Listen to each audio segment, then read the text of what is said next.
Welcome to this video where we look at a paired sample t-test using JAMOVI. Before proceeding to run the test on JAMOVI, so let me explain the case study we're going to use in the dataset. So suppose we have a research question which is as follows. Is there a difference in the academic performance of students between 2022 and 2023? So the paired sample t-test is used when we want to compare two sets of data which pertain to the same cases. That's why we say it's paired samples. So here, for example, for the same students, we have their 2022 average marks and 2023 average marks, and we want to compare those two. So the null hypothesis would be there is no statistically significant difference in the academic performance of students between 2022 and 2023. The alternate hypothesis would be there is a statistically significant difference in the academic performance of students between 2022 and 2023. Note that the data we're using is based on a sample of 108 University of Mauritius students. That's our sample data. So now let's proceed and run the paired sample t-test on JAMOVI. So to run the paired sample t-test on JAMOVI, we go on Analyzers, t-tests, paired samples t-test. We click on paired samples t-test and we therefore get our list of variables. And now we select the ACAD Performance 2023 and ACAD Performance 2022, our goal being to compare average marks for those 2 years. So now the software knows that that's what we want to compare. That's our, if we want, our paired samples. It already generates automatically the table as usual, but then we also want to select a number of options, additional statistics. So we want to have the actual mean difference and the corresponding confidence interval. Certainly, we also want the effect size and the confidence interval. And then let's also have a descriptive statistics. Now, for the paired samples t-test, we have an assumption which needs to be met, and that's of course the same for all the t-tests, the family of t-tests, be it an independent sample t-test or a one sample t-test. We have this assumption of normality. But for the paired samples t-test, we do not look at each variable, we look at the difference. We want the difference to be roughly, approximately normally distributed. Now, we have a normality test here, which we can use, the Shapiro-Wilk test, but as discussed in previous videos, when we use the Shapiro-Wilk test, it tends to be very sensitive to sample size. And as we can see here, we have a statistically significant result, which indicates actually that we have a violation of the assumption, as it's written here. And we don't want that. But again, the assumption actually is that we want the data to be approximately normally distributed. Again, there are two reasons for that. One is that we want the population to be roughly normally distributed because we're using a parametric test. But then, since we have a large enough sample here, it's not that important because the central limit theorem applies. But we also want our sample data to be roughly normally distributed because we're using the mean here as a measure of central tendency, and we don't want it to be severely biased because of departure from normality. So we still want to double check that. And so as usual, what we're going to do, we go on exploration, descriptives. And now we are going to select the difference. So that's something we already calculated, but if you had to calculate it, you would just go on data, compute, and then take ACAD performance 2023 minus ACAD performance 2022, and you get this new variable here. So that's something we have already computed here. It's just a difference between the two variables. So that's what we want to include here.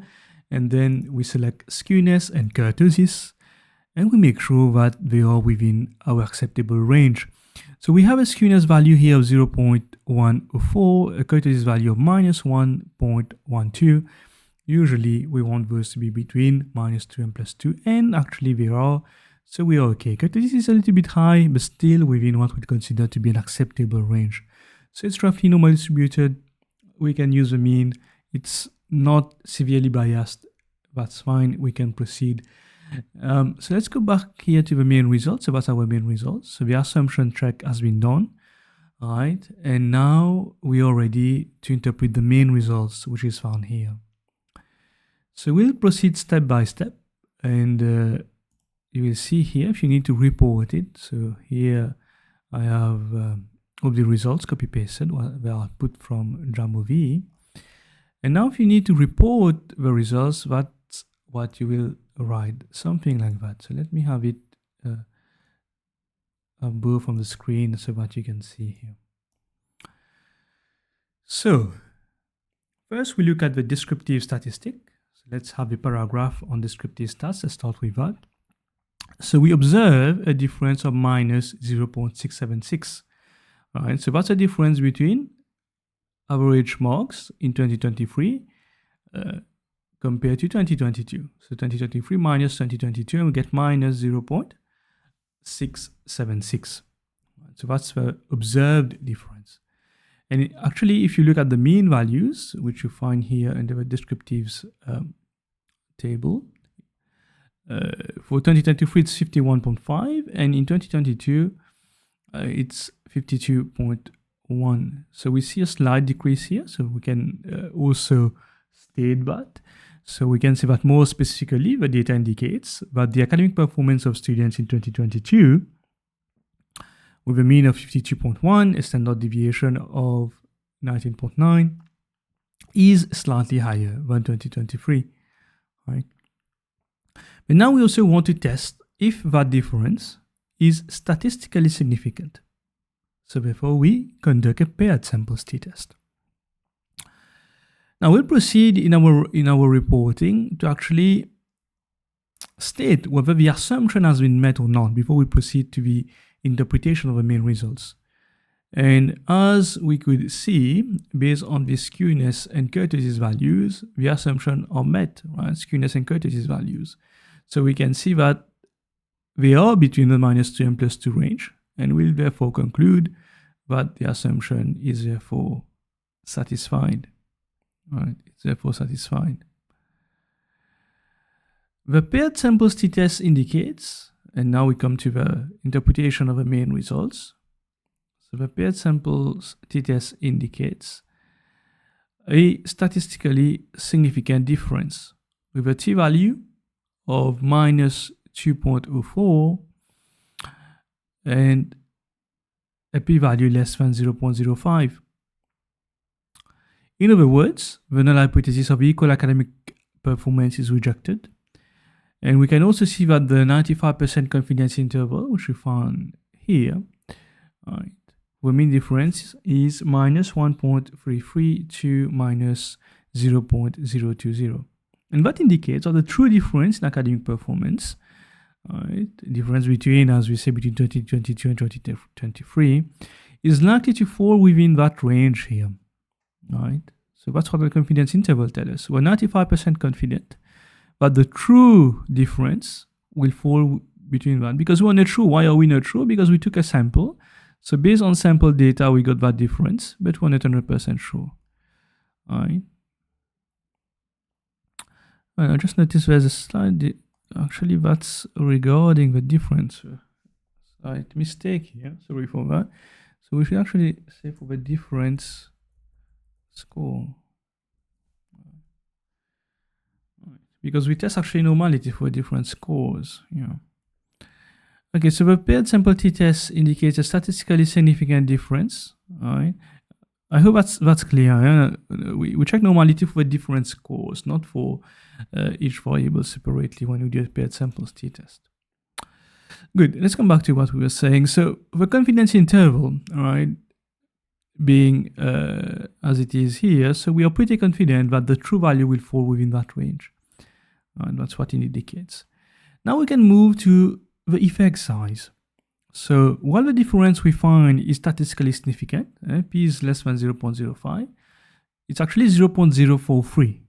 So it's not that small as well. Okay, it's very close to 0.05 actually, but still below. So we're still going to say statistically significant at the 5% level of significance, right? So if you want, you can also state that at the 5% level of significance.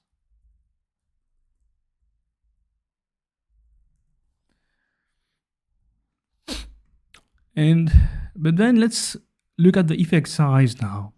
Okay, it is statistically significant, but does it really matter?